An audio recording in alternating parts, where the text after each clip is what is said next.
저는 제일 먼저 검색했던 글자가 세 글자였습니다. 네. 김정일. 그게 제일 궁금하셨어요? 북한에서 제가 장담컨대 네. 해외로 나오는 사람들이 가장 궁금한 것이 김씨 일가에 대한 정보일 겁니다. 북한 엘리트들의 이제 탈북이 이어지고 있어요. 최근에 예. 이제 외교관들 탈북이 끊이지 않고 있는데 일단 좀 몇 년 됐지만 이제 지금 가장 유명하신 분이 이제 태영호 전 의원이시잖아요. 그렇죠. 이분이 이제 전 주영 북한 대사관 공사하셨고 그다음에 조성길 이탈리아 주재 북한 대사 대리 이분도 예. 오셨고 그다음에 류현우 전 쿠웨이트 주재 북한 대사 대리 그리고 얼마 전에 이제 기사가 나왔던 리일규 쿠바 주재 북한 대사관 정무 참사 뭐 프랑스 주재 북한 대표부 외교관 가족이 미국에 망명을 했다 뭐 이런 기사도 있고요. 김정은 표창까지 받았던 인물인데 북한에서 외교관들의 사회적 위치가 어느 정도 되나요? 저도 그 리일규 전 그 외교관 그분의 참사 정도로 참사분의 예. 인터뷰를 봤습니다. 예. 그분이 그렇게 표현하셨더라고요. 외교관은 이제 겉만 번지르르한 거지다라고 표현을 하셨어요. 거지다. 강하게 네. 표현하셨네요. 네, 네. 그러니까 그게 무슨 뜻이냐면 외교관이라는 직업 자체가 우리나라에서는 전문성을 인정받고 또 상당한 기간에도 숙련 기간을 통해서 가는 사람들 아닙니까? 예. 그러다 보니까 그만큼 뭐 합당한 대우도 받고 또 사회적인 지위도 보장되는 상당히 어떻게 보면은 명예로운 직책이고 또 많은 어떤 그 고시를 준비하는 학생들이 외교관을 자신의 목표로 삼을 정도로 선망이 있는 직업이죠. 예. 하지만 북한에서는 딱히 그렇지는 않습니다. 물론 외교관이라는 직책이 그럼 뭐 일반 노동자 수준이냐라고 했을 때는 뭐 그건 아닙니다만 예. 현실적으로 북한에서 가장 선망받고 또 가장 인기 있는 직종은 네. 해외를 나가면서 네. 외화를 안정적으로 벌어들일 수 있는 직업이 가장 선망을 받는 직업이거든요. 어떤 직업이 있을까요, 그러면? 우리가 흔히 언론에서 얘기하는 외화벌이 일꾼이라고 말하는 사람들, 예. 즉 무역업에 종사하는 사람들, 혹은 예. 뭐 김정은 뭐 이런 김씨 일가의 뭐 충성 자금을 관리한다든가, 혹은 뭐 북한의 무역에 직접적으로 개입을 해서 그 사이에서 본인이 짭짤할 만큼의 커미션을 네. 가져간다든가 등의 어떤 이런 무역업에 종사하는 사람들, 혹은 이제 북한의 외화벌이에 종사하는 사람들이 가장 돈을 많이 쉽게 벌 수 있는 사람들이기 때문에 예. 어떤 권력적인 측면에서는 외교관들이 훨씬 더 공적인 지위가 있겠지만 네. 네. 실질적으로 느끼는 삶의 만족도라든가 혹은 북한 내부에서 사회적인 지위 같은 것은 비교할 수 없을 정도거든요. 네. 그렇기 때문에 이 리일규 참사 같은 경우에도 본인이 증언하신 것처럼 외교관이라는 직책이 겉만 번지르르 하고 사실은 이제 뭐 그분이 직접 이렇게 말씀을 하셨어요. 외교관이라는 게 어떤 다른 나라에 가면은 파티도 가야 하니까 양복이나 넥타이는 꼭 챙겨야 되는데 네. 결국 그거 한 벌 장만하면은 그냥 빈털털이 되는 거다. 뭐 국가가 뭐 보장해 주는 것도 아니고 또 본인이 뭐 따로 장사를 할 수 있는 것도 아니고 그러다 보니까 상당히 생활고를 겪는 겉만 번지르르한 그런 직업이다라고 말씀을 해주셨더라고요. 월급 자체가 뭐 약간 뭐 나라별로 차이는 좀 있겠지만 그 급수가 낮은 외교관의 경우에는 뭐 300불에서 500불 정도, 뭐 급이 어느 정도 높은 외교관들도 500불 정도를 그렇죠. 받는다. 네. 그거로는 생계 유지가 아예 불가능하잖아요. 예. 이게 뭐 그 등급이 있습니다. 우리가 예. 외교관 직책을 보면 3등 서기관에서 시작해서 3등 서기관, 2등 서기관, 1등 서기관, 그렇죠. 그리고 예. 참사관 이런 식으로 등급이 올라가는데요. 예. 참사관 같은 경우에 한 700불에서 1000불 정도를 받는다고 했고 예. 3등 서기관 같은 경우에 300불 정도에서 한 450불 정도 내외를 아이고. 받는다라고 하셨는데 예. 이게 우리 원화로 환산하면은 기껏 많이 잡아봤자 50만 원 정도. 예. 되거든요. 예. 네. 예. 그 50만 원을 가지고 해외 현지에서 사실 뭐 숙식도 해결을 해야 되고 그리고 뭐 의료도 해결을 해야 되고 심지어 대사관 유지비도 내야 됩니다. 그러니까 이 대사관 유지비를 북한 당국이 정말 큰 공간 같은 경우에는 일정 부분 이제 내주지만 작은 공간 같은 경우 내주지 못했기 때문에 심지어 아프리카에 예. 북한 대사관이 정말 많이 나가 있다가 네. 이제 정말 많이 철수했거든요. 유지 비용이 없어서. 유지 비용이 없어서 철수를 했다라는 것이 중론입니다. 예. 그만큼 북한에서는 그 대사관에 나가 있는 외교관들에게 이런 정말 부담을 가중시키면서 또 일은 또 일대로 시키고 네. 또 뭐 북한의 외교관계에서 뭘 거둘 수 있는 이익 같은 게 북한이 워낙 나쁜 짓을 많이 하다 보니까 국제관계에서 고립되어 있지 않습니까? 네. 그러면 그 고립을 자초시킨 것은 외교관들이 아니라 북한 정부 아니겠습니까? 예. 하지만 그 고립을 풀어내는 역할은 또 외교관들에게 짐을 맡긴단 말이죠. 예. 그러니까 외교관들은 생활적인 면에서도 어려운데 또 본인이 풀지 못하는 난제까지도 과제로 또 안고 또 그 난제를 해결하지 못했을 때의 오는 처벌까지도 매우 두려워하다 보니 네. 여러 가지로 스트레스를 받는다고 저는 알고 있습니다. 아, 그래서 요즘 이런 식으로 탈북이 이루어지고 있지는 않을까 그런 그렇죠. 생각이 드네요. 네. 그리고 제가 또 이거 여쭤보고 싶었어요. 리일규 참사의 경우에는 네. 평양 외국어 학원이라는 학교를 졸업을 했대요. 이제 중고등학교 이게 과정인 것 같고 그 다음에 평양 외대를 졸업했다고 하는데 외교관이 되는 코스가 보통 어떻게 되는지 그 다음에 이 평양 외국어 학원이란 거는 뭐 정체가 어떤 건지 좀 알고 싶습니다. 예. 네, 리일규 참사님께서는 저의 고등학교 선배세요. 그렇습니까? 네, 태용호 의원도 제 고등학교 선배시고 오늘 야. 제대로 저희가 네. 여쭤봐야겠네. 예. 멀리 올라가면 학연이 고용한 있으시네요. 예, 네. 그 지금 통일교육원 원장하시는 분도 제 고등학교 선배십니다. 그분이 1호 탈북 외교관 아니세요? 그렇죠. 아, 네, 그분이 이제 아프리카에서 예. 넘어오신 분이시죠. 예. 지금 제가 말씀드리는 것에 약간의 힌트가 있는데요. 네. 북한에서는 외교관이 되기 위해서는 반드시 거쳐야 하는 고등학교 중에 하나가 바로 평양 외국어 학원이라는 고등학교고요. 네. 6년 과정입니다. 3년 중학 과정, 3년 고등학교 과정을 다 같이 한 학교에서 배운다고 보시면 되고 우리 시청자분들께서 이해하기 쉬우시려면은 우리도 대원 외고, 네. 뭐 한영 외고 이런 외고가 있잖아요. 네. 그런 개념이라고 보시면 됩니다. 사실 우리는 근데 외고 나와가지고 의대 가는 경우가 더 많은데 네네. 네. 북한 같은 경우에는 진짜 뭐랄까요? 오롯이. 그 중고등학교 때부터 외교관으로 가는 그냥 트랙 자체를 밟았고 쭉 올라간다 이런 개념일 거 아니에요? 네, 그렇습니다. 그래서 평양 외국어 학원을 나온 경우에는 네. 뭐 어쨌든 해외에 나가고 싶어 하는 사람들이 오는 학교인 건 맞고요. 네. 외교관으로 빠지는 사람들이 있고 네. 최근의 트렌드는 다들 아시다시피 외교관은 선망받는 직업이 아니다 보니까 네. 무역업에 종사하려고 아. 이제 일단 외국어 학원을 들어와서 외국어를 배우고 네. 특히 중국어의 인기가 가장 높았거든요. 네. 그래서 중국어를 이제 마스터를 하고 예. 이제 뭐 북한의 어떤 뭐 충성 자금을 벌기 위해서 외화벌이 일꾼으로 중국에 나가는 것을 가장 선호하는 그런 경향이 있습니다. 예. 그럼 평양이나 베이징에 계실 때 그 예. 외교관들이나 그 외교관 가족들을 많이 접해 보셨을 것 같은데 예. 어떠셨나요? 정말 사실 이런 말씀을 드리기가 정말 마음이 아픈 부분이 있는데요. 네, 예. 대사관에 갔을 때도 제가 느꼈던 것은 그 북경에 있는 모든 그 다른 나라 대사관 중에서 네. 북한 대사관은 아마 규모가 제 2위일 겁니다. 그렇게 커요? 예, 그렇죠. 오. 그 혈맹 관계를 증명하듯이 네. 부지가 상당히 크고 네. 또 북한 대사관 안에는 뭐 농구장도 있었고 뭐 예. 수영장도 있었고 그랬어요. 예. 네. 외교관들의 삶은 하지만 전혀 음. 딴 판이었죠. 네.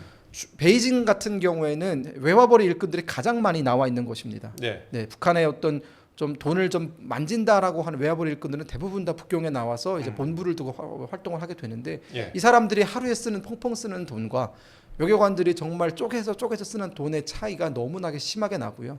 그러다 보니까 외교관 부인 같은 경우에는 외교관들은 공식적으로 외교 업무에 임하다 보니까 개인적인 장사 같은 걸 할 수 없지 않습니까? 예. 그러다 보니까 외교관들의 부인들은 이제 보따리 장사를 하는 거죠. 보따리 장사. 네. 뭐 그래서 어떤 걸 주로 팝니까? 주로 이제 그 중국의 도매시장, 북경의 네. 도매시장에 새벽에 가서 옷감이나 뭐 이제 중국에서 팔고 있는 그런 저렴한 옷들을 이렇게 대량으로 구매를 하고 아. 그것을 뭐 평양에 있는 뭐 통일시장이나 혹은 뭐 백화점이나 이런 데 되파는 일을 많이 하시거든요. 그게 그분들의 주 업무였습니다. 그래서 이게 보통 목요일과 일요일에 평양과 베이징을 오고 가는 국제 열차 편이 있는데요. 네. 그러면 수요일에 대사관 앞마당에는 평양으로 들어가는 밀수품이 한 가득 쌓여 있습니다. 대부분 그 밀수품의 주인들은 예. 대사관 부인들이죠. 예. 네. 심지어 제가 있을 때는 지재령 대사였는데요. 예. 네. 지재령 대사 최측근들도 돈이 없다 보니까 지재령 대사가 눈을 감아주면 나머지 사람들은 다 그런 업무에 종사를 했죠. 그런 식으로 해가지고 그 자기 생활비, 활동비를 버는 식으로. 네, 그러다가 그 이번에 증언하신 부분에 그런 게 있었잖아요. 리영호 네. 외무상이 결국 네. 중국에서 일어난 비리 때문에 예. 그 숙청돼서 네. 정치범 수용소로 가셨다라고 얘기가 있었는데 예. 결국은 이 외무상 자체도 이 중국 공간에서 일어나고 있는 이 여러 가지 이게 어떻게 불법 아닙니까 사실은. 네. 예. 아니, 근데 돈이 없어서 그렇게 하는 건데 그걸 네. 가지고 네. 또 예. 그거에 대해서 눈을 감아주는 대신 적당량의 뇌물을 아. 이제 본인이 좀 가져가셨나 봐요. 예. 그게 문제가 돼서 뭐 김정은이 대노를 해서 네. 리영호와 그 가족들 모두를 정치범 수용소로 보냈다라는 증언이 나왔죠. 정치범 네. 수용소로 보냈다. 그 외교관 가족들도 사는 게 쉽지 않네요. 근데 정말 쉽지 않습니다. 대체 어떻게 하라는 건지 모르겠어요. 그렇죠.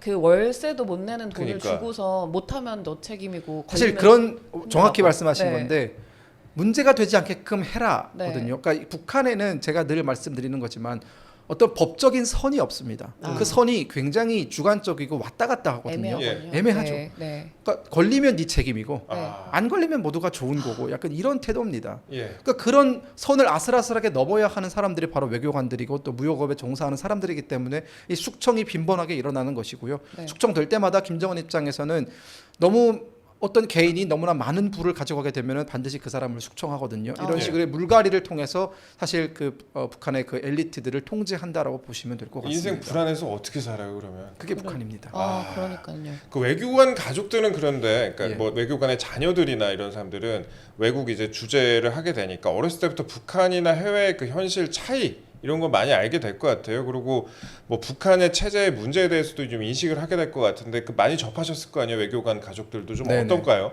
외교관 가족들이라고 해서 뭐 딱히 충성심이 더 뛰어나거나 그러진 않습니다. 아 예. 뭐 제 또래 학생들 같은 경우에는 네. 누구보다 한류에 밝았고 네. 또 이제 뭐 같은 노래방을 가면 우리 예. 서로 북한 노래 안 부르거든요. 아, 네, 누가 더 한국 노래를 많이 알고 있냐의 네. 경쟁이 붙을 정도로 예. 사실상 한류가 일반화되어 있다고 보시면 되고요. 아, 네. 그 참사님께서 저 이름이 네. 갑자기 성함이 기억 안 나서. 리일규. 리일규 참- 네, 네. 리일그 참사님께서도 증언하셨듯이 대부분의 외교관들은 100% 인터넷을 접하게 되고 예. 네. 그리고 그 인터넷을 접하게 되면은 또 자연스럽게 따라오는 것이 한국 드라마나 이런 것들이 어떻게 보면 일상의 네. 일상의 스트레스를 잊게 해주는 그런 굉장히 중요한 아. 단비 같은 존재거든요. 아, 그래서 외교관들은 정말 100이면 100 다 한국 드라마를 보고 네. 한국 노래를 듣고 또 야. 뭐 한식당에 가서 김치찌개에 소주 한잔 하면서 어. 회포를 푸는 그게 사실은 일상입니다. 네. 그러면 아. 보좌관님은 처음 이제 중국에서 인터넷을 접하게 됐을 때 가장 먼저 뭘 검색해 보셨어요? 저는 위키백과를 열었고요. 위키백과를 이미 알고 계셨어요? 예. 아, 그 친구가 알려줬습니다. 아, 네, 예. 네. 각종 정보를 보려면 어디서 봐야 되느냐라고 했더니 두 가지를 알려줬어요. 네. 네이버라는 것과 와, 네. 위키백과가 있는데 네. 네. 위키백과를 쳐봐라. 네. 네이버에는 좀 찌라시가 많다라고 네. 해서 위키백과를 쳐봤는데 저는 제일 먼저 검색했던 글자가 세 글자였습니다. 네. 김정일. 아. 그게 제일 궁금하셨어요? 북한에서 제가 장담컨대 네. 해외로 나오는 사람들이 가장 궁금한 것이 음. 김씨 일가에 대한 정보일 겁니다. 아, 왜냐하면 의외네요, 이게 굉장히. 지나치게 우상화가 네. 예. 강화되다 보니까 사람이 어느 정도 믿을만 해야 믿지. 네. 그러니까 이 우상화를 겹겹이 쌓아두다 보면은 정말 말씀하신 것처럼 뭐 3살의 어린 나이에 뭐 총을 쐈다든가 예. 5살 어린이가 운전을 했다든가 이게 물리학적으로 불가능하지 않습니다. 네. 솔방울로 폭탄 만들고 막 그렇죠. 이렇게. 그런 부분에 대해서 이게 과연 진짜일까 네. 이런 의문이 있고 또 너무나 베일에 쌓여져 있다 보니까 뭐 막말로 김정일이라는 사람은 똥을 쌀까? 이런 것까지도 궁금한 겁니다. 아, 예. 그 정도입니까? 저 사람은 정말 신인가? 그 처음 검색해보고 어떤 기분이 드셨어요? 예. 처음에 저는 검색해보고 네. 한 5분 만에 노트북을 덮었습니다. 이게 사실이야? 두렵더라고요. 아, 너무나 이게 믿기 어려운 사실들. 뭐 예를 네. 들어서 김정일의 그 여성 편력 같은 경우에는 네. 제가 북한에 있을 때는 전혀 접근할 수 없는 정보거든요. 예. 아. 대다수의 북한 엘리트들도 김정일에게 그렇게 많은 부인이 있었다라든가 아. 혹은 뭐 정말 네. 그런 바람둥이였고 그렇게 네. 자식들이 많았고 뭐 김정남의 존재라든가 이런 것에 대해서 절대로 알 수 없는 부분이기 때문에 네. 사실 그런 정보를 접했을 때는 이거는 내가 알면 안 되는 것 아닌가라는 아. 그런 두려움이 앞서서 노트북을 덮었다가 다시 5분 만에 다시 켰습니다. 네, 그 궁금증은 참지 못하죠. 궁금하잖아요. 그날 밤에 그냥 완전 정주행 다 하셨을 거 아니에요? 김정은, 뭐 김여정, 김주애는 그때 없었겠구나. 제가 한 일주일 정도 학교를 안 갔습니다. 아, 그것만 충격받아서? 보느라고 아, 네, 너무 재밌고 아. 충격받았고 그리고 이게 꼬리를 물고 정보들이 계속 나오더라고요. 네. 또 뭐 김정일에 대해 연관 정말 검색어도 뜨잖아요. 네. 정확히 네. 그런 연관 검색에 북한 치면 뭐 줄줄이 나오는 것들 네. 네. 그러니까 그런 걸 보면서 와 이게 정말 속고 살았구나. 그리고 그 인터넷을 접하기 이전에 저와 인터넷 접한 이후에 저는 사실 그 몇 시간 차이로 완전히 달라진 사람이 돼버렸다라고 할 수 있을 정도로 받은 충격이 컸었고 충격 뒤에 따라오는 건 사실 배신감이었죠. 네. 검색 하나로. 그렇죠. 그 북한 외교관들이 해외에서 몰래 인터넷에 접속을 해서 검색하는 이름이 그 보좌관님 말씀하신 것처럼 그 김씨 3대와 네네. 그다음에 뭐 김여정, 김주애, 리설주 그다음에 태영호도 많이 검색을 한대요. 네네. 그러니까 어떻게 사는지 보자. 그렇죠. 그걸 보고 또 많이 이제 넘어오는 것 같다. 이런 분석도 있습니다. 네. 그래가 요 내용이 이제 고영환 그 첫 탈북 외교관이신 그렇죠. 고영환 원장님의 인터뷰 중에 발언인데요. 예, 그 보좌관님 말씀하고 정확하게 똑같네요. 예. 근데 대부분 다 비슷하신 거죠? 처음 그 인터넷에 검색하는 이름들이. 결국. 그렇죠. 저도 사실 그때 검색했던 이름이 조명철 전 의원이었습니다. 아. 그분이 김일성대 제 선배시고, 예. 근데 그분이 이제 탈북 민 출신으로서는 처음 비례대표로 그렇죠. 입성하신 국회의원 배지를 다신 분이시잖아요. 예. 그래서 제가 유학하던 시절에 이제 그분의 그때 당시는 그분도 아마 통일교육원 원장으로 재직하셨던 걸로 제가 기억하는데 예. 너무 부럽더라고요. 아. 너무 흥미롭더라고요. 네, 그러니까 네. 대한민국 사회에서 탈북민들이 이렇게 자기 능력을 인정받고 공적인 자리에 올라갈 수 있구나 이런 예. 부분에 대해서 굉장히 신선한 충격을 받았던 것 같습니다. 그걸 보고 이제 보좌관님도 탈북을 결심하시게 된 단초? 단초이기도 했고 또 예. 탈북을 하면서 앞으로 대한민국에 가서 뭐 하고 살아야지라고 했을 때 제 예. 꿈은 사실 그때도 정치인이 되는 거였거든요. 네. 그때 이후로 한 번도 변하지 않았던 것은 그만큼 제가 그때 받았던 어떤 그 신선한 충격이 여전히 네. 예. 남아 있지 않나라는 그런 생각이 듭니다. 알겠습니다. 오늘 저 네. 굉장히 좀 충격적이었어요. 네. 가장 먼저 쳐본 이름이 네. 김정일이었다. 근데 네. 대부분의 북한에서 이제 외국으로 나온 엘리트들이 그들의 이름을 찾아본다. 저는 네. 이게 엄청난 충격입니다. 저도요. 예. 저라면 중국에 가서 가장 유명한 곳 막 이런 놀 생각부터 했을 것 같아요. 근데 그 시스템 자체가 다른 거에 굉장히 충격받았습니다. 예전에 그 트루먼 쇼였나요? 영화 보면 있었잖아요. 그 어디 갇혀 지내는 네, 네, 네, 쇼 네. 프로그램에 네, 갇혀 네. 지내던 사람이 이제 그거에 문을 열고 이제 밖으로 나오는 그런 기분이었을 것 같아요. 네. 예, 그렇습니다. 근데 이게 제가 또 여쭤보고 싶은 내용이 그 고위급 외교관 외무성의 부국장이라고 합니다. 우리나라로 치면은 아마 외교부의 부국장급 그 정도 과장 넘어서 이제 부국장급 정도 될 것 같은데 북한 돈으로 3,000원을 한 달에 받았다고 해요. 이게 1달러가 당시에 8,000원이니까 월급이 0.3불 정도 됐다는 건데 이 정도로 생활이 돼요? 가장 큰 문제가 예. 바로 그 부분입니다. 예, 그러니까 정당한 노동에 대한 대가를 전혀 지급할 생각이 없다라는 것이 네, 북한 체제가 가지고 있는 가장 큰 모순 중에 하나거든요. 예, 그러니까 북한이 주장하는 건 이건 아닙니까? 그러니까 사회주의 계획 경제 시스템이고 또 사회주의 체제다 보니까 네, 뭐 생활에 필요한 물품은 국가로부터 공급받으면 된다라는 것이 그들의 기본적인 그 모멘텀이거든요. 네, 하지만 그게 불가능하다라는 것은 이제 한 30년 동안 이미 증명이 한 2,000번도 되고 남았습니다. 그럼에도 북한 당국은 그것에 대해서 신경을 쓰지 않습니다. 예, 결국 사람들이 3,000원의 월급을 받고 쌀 1kg도 사지 못하는 상황에서 예, 그들이 결국은 할 수 있는 것은 국가가 허락하지 않은 밀수, 장사에 뛰어드는 것 말고는 생존할 수 있는 방법이 없거든요. 예. 그런데 북한 당국은 사람들을 그런 지경으로 내몰면서 결국 사람들이 그 장사를 통해서 어떤 금전적인 이익을 걷어가고 본인의 어떤 실생활에 필요한 생필품을 구입하는 것을 통제하니까 북한 사람들의 불만이 굉장히 높아지고 있는 겁니다. 그러니까 제가 저번 방송에서도 한번 언뜻 말씀을 드렸던 것 같은데 김정일 시대와 김정은 시대를 비교했을 때 가장 큰 차이점은 김정일은 본인이 어쨌든 그 수백만 명의 사람을 굶어 죽였다라는 것에 대한 어떤 그런 책임이 있고 그러다 보니까 장마당이나 시스템을 통해서 북한 주민들의 어느 정도의 삶이 안정화되었을 때 네. 그것을 인정하고 장마당 시스템을 인정하고 그렇게 강하게 그것을 통제하거나 혹은 주민들의 어떤 그